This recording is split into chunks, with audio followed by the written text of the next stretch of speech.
Estando com os discípulos no Monte das Oliveiras, Jesus ouviu deles a seguinte pergunta: Que sinal haverá da tua vinda e da consumação do século?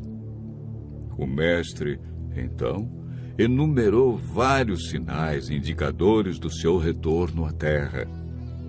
Alguns sinais destes apresentados tiveram cumprimento inicialmente em Jerusalém e serviram como maquete ilustrativa dos acontecimentos do fim. Outros sinais, porém, estão se cumprindo agora, em nossos dias. Todos os dias lemos e ouvimos nos jornais, rádio e televisão inúmeros acontecimentos. São várias as tragédias: terremotos, chacinas, roubo, enganos, crianças abandonadas, doenças, fome, guerras. O que diz a Bíblia sobre esses acontecimentos?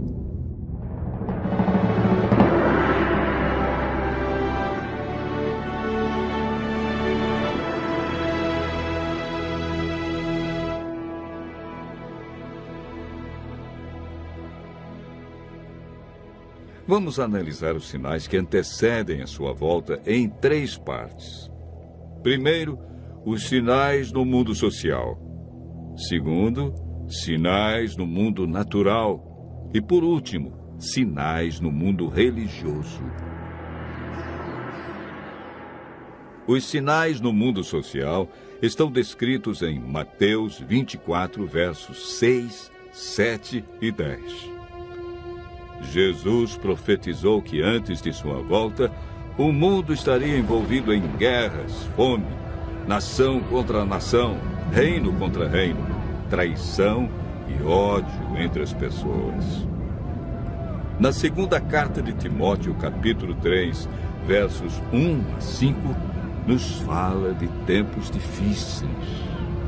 Desemprego, fome, pessoas egoístas, avarentas, pessoas blasfemando de Deus, filhos desobedientes à paz, homens sem domínio de si. Esses sinais no mundo social são provenientes da obra de Satanás e não de Deus. Na segunda parte do nosso estudo, falamos a respeito dos sinais no mundo natural. Mateus 24, versos 7 e 29, fala de sinais que estão acontecendo e que já aconteceram. No dia 19 de maio de 1780, o sol escureceu. Esse dia ficou conhecido como o Dia Escuro. Na região leste dos Estados Unidos, tão densas eram as trevas que as lamparinas foram acesas ao meio-dia. A lua, embora fosse cheia, negou-se a iluminar. A ciência não conseguiu explicar esse fato sobrenatural, mas a Bíblia o apresenta como um dos sinais que antecede a vinda de Cristo. Em 13 de novembro de 1833, ocorreu uma deslumbrante queda de estrela jamais vista. Esses sinais já se cumpriram uma vez, mas antes da vinda de Jesus se repetirão com maior intensidade.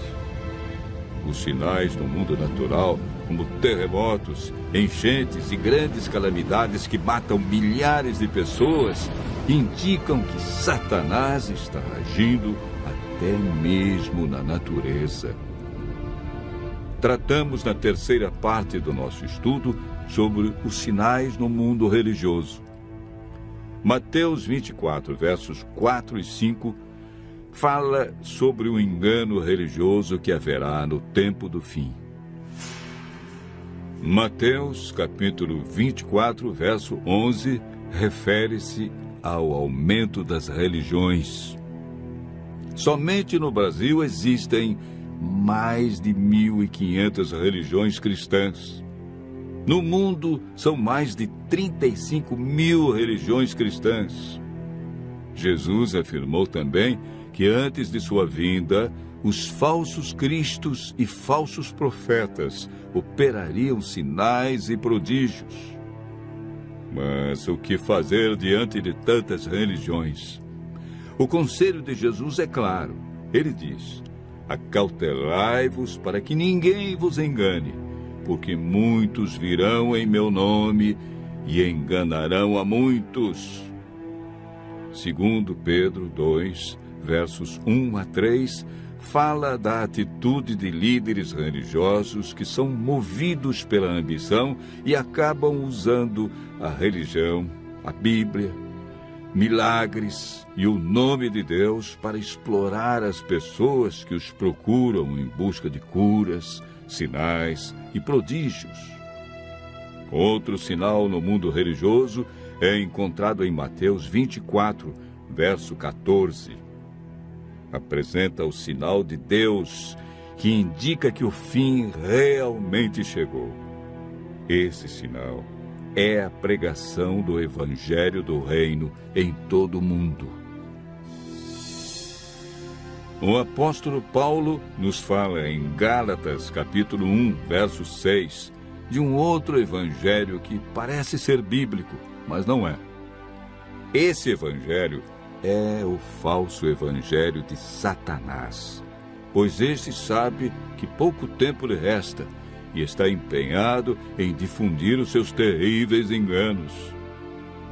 O que devemos fazer para não sermos enganados diante de tantas religiões? Em 1 João, capítulo 4, verso 1, encontramos a resposta. A Bíblia nos orienta a provar se os espíritos provêm de Deus ou não, ou seja, comparar. Aquele que quiser fazer a vontade de Deus deve comparar a doutrina da Bíblia com aquilo que outros ensinam. Por que Deus manda provar? De acordo com Mateus 7, verso 15, o engano vem parecendo verdade. Vimos que os sinais preditos por Cristo estão todos se cumprindo, indicando que em breve todo o mal do universo terá seu fim.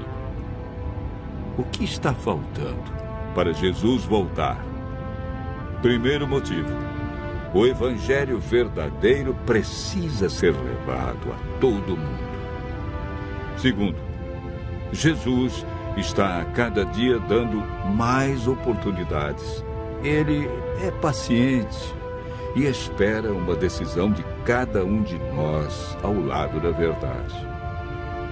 Lucas 21, verso 28, declara que, ao começarem estas coisas a suceder, exultai e erguei a vossa cabeça, porque a vossa redenção se aproxima. Continue ouvindo a voz de Deus. Em breve, vamos contemplar Jesus vindo sobre as nuvens do céu com poder e grande glória.